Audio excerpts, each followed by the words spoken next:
बहुत पुराने समय की बात है। एक गांव में एक किसान रहता था, उसके पास बहुत सारे जानवर थे। उन्हीं में से एक गधा भी था उसके पास। एक दिन वह अनाज चरने का मतलब होता है अनाज खाना, किसी खेत में अनाज खाते हुए वो एक पुराने सूखे कुएं के पास जा पहुंचा और अचानक ही उसमें फिसल कर गिर गया। गिरते ही उसने ज़ोर ज़ोर से चिल्लाना शुरू कर दिया, ढैंचू ढैंचू। उसकी आवाज़ सुनकर खेत में काम कर रहे लोग कुएं के पास आए और देखा तो कुएं में गधा गिरा हुआ है। किसान ने और लोगों ने किसान को बुलाया। किसान ने स्थिति का जायज़ा लिया, उसे गधे पर दया आई, लेकिन उसके मन में उसने ये सोचा कि इस बूढ़े गधे को बचाने से कोई फ़ायदा नहीं है और उसने इसमें मेहनत भी बहुत लगेगी और साथ ही कुएं की भी कोई ज़रूरत नहीं है। फिर उसने बाकी लोगों से कहा कि मुझे नहीं लगता कि हम किसी तरह इस गधे को बचा सकते हैं।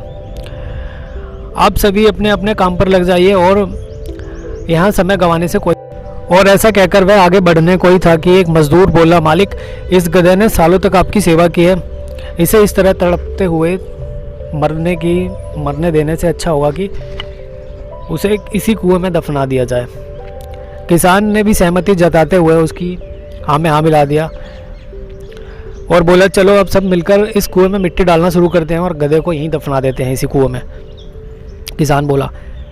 गधा ये सब सुन रहा था और वह भी डर गया। उसे लगा कि अब उसका मालिक उसे जिंदा नहीं छोड़ेगा, इसी में उसे दफना देगा।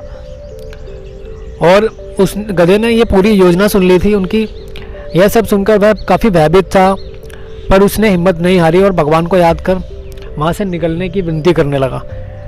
अभी वह अपने विचारों में ही खोया था कि अचानक उसके ऊपर मिट्टी की बारिश होने लगी। गधे ने मन ही मन सोचा कि भले कुछ भी हो जाए, वह अपना जो प्रयास है वो नहीं छोड़ेगा और आसानी से हार नहीं मानेगा। और फिर पूरी ताकत से उछाल मारने लगा। किसान भी औरों की तरह मिट्टी से भरी एक बोरी कुएं में झोंक दी और उसने उसमें झांकने लगा। उसने देखा कि जैसे ही मिट्टी गधे के ऊपर पड़ती तो वह अपने शरीर से झाड़ता और उछलकर उसके ऊपर चढ़ जाता। जब भी उस पर मिट्टी डाली जाती वह यही करता, उछलता और उसकी अपनी पीठ के ऊपर से जो मिट्टी उसके ऊपर हम ऊपर से किसान और बाकी सारे लोग डाल रहे थे वो उसे हिला देता और मिट्टी नीचे गिर जाती और मिट्टी के ऊपर चढ़ जाता। वो लगातार ऐसा ही करता जा रहा था। किसान भी समझ चुका था कि अगर वह यही मिट्टी डलवाता रहा तो गधे की जान बच सकती है। फिर क्या था, मिट्टी डलवाता गया। देखते देखते गधा कुएं के मुहाने तक आ पहुंचा और अंत में वह वहाँ से कूदकर बाहर निकल आया। दोस्तों, इस कहानी से हमें क्या सीख मिलती है? हमारी ज़िंदगी भी इसी तरह होती है। चाहे हम जितनी भी सावधानी बरतें, कभी ना कभी किसी ना किसी मुसीबत में फंसी जाते हैं हम।